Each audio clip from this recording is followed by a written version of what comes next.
Hello guys, welcome back. ഇന്ന് നമ്മൾ പോകുന്നത് എങ്ങടാന്ന് പറഞ്ഞാൽ നിങ്ങൾ ഞെട്ടും. ഞായറാഴ്ചയായിട്ട് എങ്ങോട്ട് പോകുമെന്ന ചിന്തയിൽ നമ്മൾ അവസാനം എത്തിച്ചേർന്നത് ഇടപ്പള്ളിയിലുള്ള സെന്റർ സ്ക്വയർ മാളിൽ. എന്നത്തെയും പോലെ ഇന്ന് ഞാൻ തനിച്ചല്ല, എന്റെ കൂടെ ഒരു 3-4 പേരുണ്ട്. അങ്ങനെ നമ്മൾ നടന്നെത്തിച്ചേർന്നത് ഗോ കാർട്ടിംഗ് എന്ന അത്ഭുത ലോകത്തേക്കാണ്. റിയൽ റേസിന് മുമ്പ് പിള്ളേരൊന്ന് വാമപ്പിന് വേണ്ടി കളിക്കാൻ കയറി. ഞങ്ങൾ 3 പേര് പിന്നെ പ്രോ ആയതുകൊണ്ട് ഞങ്ങൾക്ക് അതിന്റെ ആവശ്യമുണ്ടായി. എന്നാലും ഞങ്ങൾ മെന്റൽ സപ്പോർട്ടിന് വേണ്ടി അവിടെ കളിയും കണ്ടു നിന്നു. അവർ പൊരിഞ്ഞ പോരാട്ടത്തിന് വേണ്ടി റെഡിയായിരുന്നു. അങ്ങനെ അവരുടെ കളി ആരംഭിച്ചിരിക്കുകയാണ്. ഇത് കണ്ട് കുറച്ചു കഴിഞ്ഞപ്പോഴേക്കും ഞങ്ങളുടെ തല കറങ്ങി. ഗോ കാർട്ടിങ്ങിന് പിന്നെ കുറെ സമയമുള്ളതുകൊണ്ട് ഞങ്ങൾ നേരെ ലേസർ ടാഗ് കളിക്കാൻ വേണ്ടി പോയി. ഞങ്ങളെല്ലാവരും പിന്നെ ആദ്യമായിട്ട് കളിക്കുന്നതുകൊണ്ട് മുടിഞ്ഞ കോൺഫിഡൻസ് ആയിരുന്നു. അവർ തന്നെ ഹെഡ് ക്യാപ്പ് ഒക്കെ ഇട്ട് നമ്മൾ ഫൈറ്റിന് വേണ്ടി സെറ്റായി. സംഭവം ഒരു പബ്ജിയുടെ ലെവലാണെങ്കിലും ഒന്നും അറിയാതെ ഞാനും റെഡിയായി.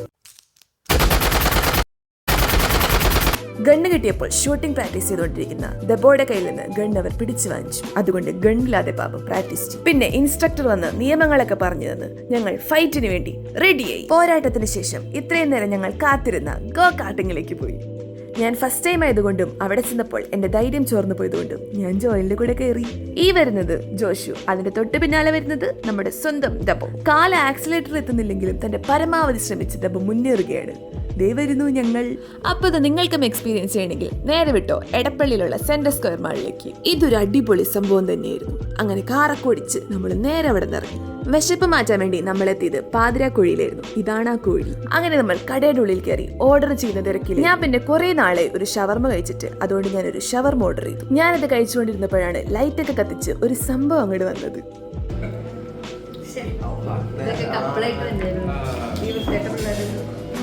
എന്തത് ക്യാരറ്റ് ആണോ ഇത്?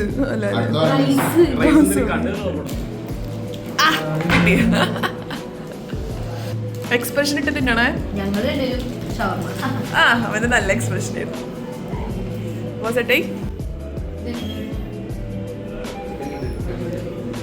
എക്സ്പ്രഷൻ ഇട്, എക്സ്പ്രഷൻ ഇട്. കട്ട എക്സ്പ്രഷൻ. എക്സ്പ്രഷൻ എക്സ്പ്രഷൻ എക്സ്പ്രഷൻ വേണം. അങ്ങനെ നമ്മൾ തീറ്റയൊക്കെ കഴിഞ്ഞ് പുറത്തിറങ്ങി. അപ്പൊ ഇന്നത്തെ വീഡിയോ ഇഷ്ടമായെങ്കിൽ ലൈക്ക്, ഷെയർ ആൻഡ് സബ്സ്ക്രൈബ്.